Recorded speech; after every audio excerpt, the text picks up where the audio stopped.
The Wraith water bug is coming along pretty quickly. As you can see, I've got it mostly built. I've also painted the panels for it, which I've decided not to use. I did a top panel with the Axial logo on it. Side panels with just a little bit of something on the back, and the hood, which I'm actually going to use.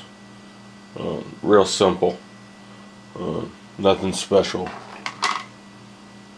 I'm gonna put the hood on,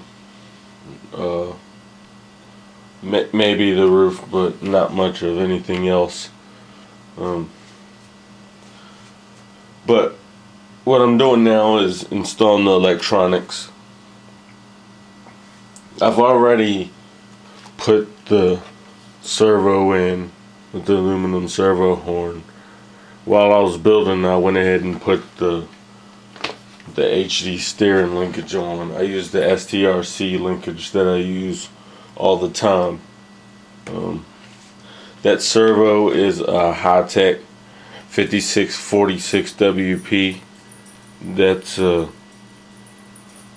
Hitec's high torque waterproof servo. I've used that once before, and then the AX10 I used 2 of them with dual steering, and they work fine, so I went with them on this as well. The light system is pretty simple. I'll just be putting the simple LED controller from Axial in the receiver box. It doesn't take up much space and it works very well. The receiver, I'll just be using the SR201. That's one of that's a little 2-channel Spectrum receiver. Nothing special there either. Does just what I need, and it'll control the simple LED through the bind port. I use the Spectrum radio, so that's why I'm using Spectrum receiver. The Axial simple LED controller requires you to cut that tab off to fit into the Spectrum.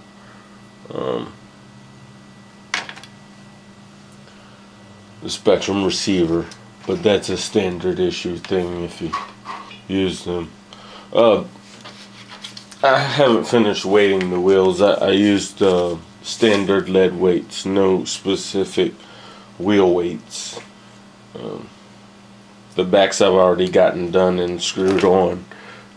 These are the beadlock rims, the little simple Axial poison spider version. Due to the fact that I've put these self-adhesive lead weights on, they've closed the vent holes, so now these have 0 venting, which is actually something I like, that I was looking to achieve. That's with the one hole exposed and really soft. I wanted to do a lot of underwater with this, so I didn't want all that suck, because that means that water's going in with each inhale. So maybe this will save me a little bit of water in my tires. We'll see.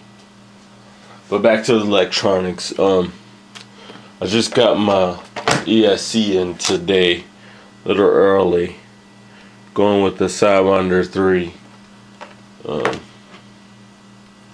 It takes a little bit of programming. I'm going to put a little bit of drag on it.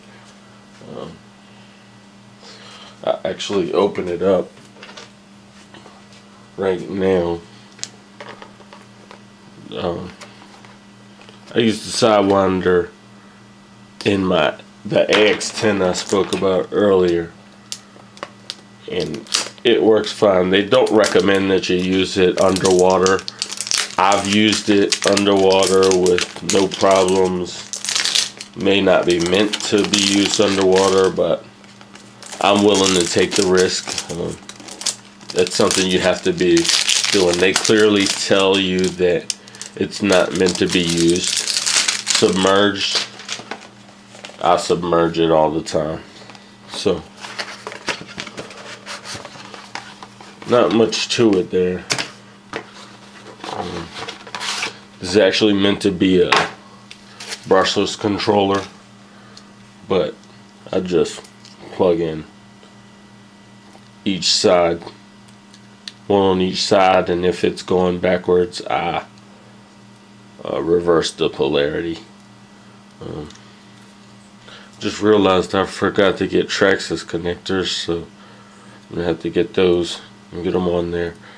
One of the reasons I went with the Sidewinder is that it fits in one of the pre-made brackets that Axial offers. So this is Axial part number AX80081A, and this contains one of the brackets that this Castle controller will clip right into, making things a little bit easier when it comes to mounting it in the vehicle. As you can see, I just clipped it in there fairly quickly, and that's it. And then it just mounts onto a post in the truck. So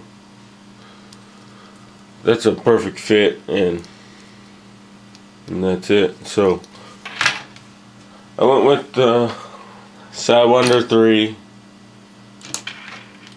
SR201 from Spectrum, a Hitec waterproof, simple LED, so I can do a little viewing around underwater, and not much else. I wanted to keep it pretty simple since I'll be running it underwater.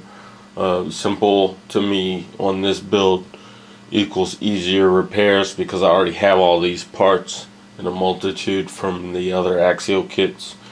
So that's it for the electronics, and I'll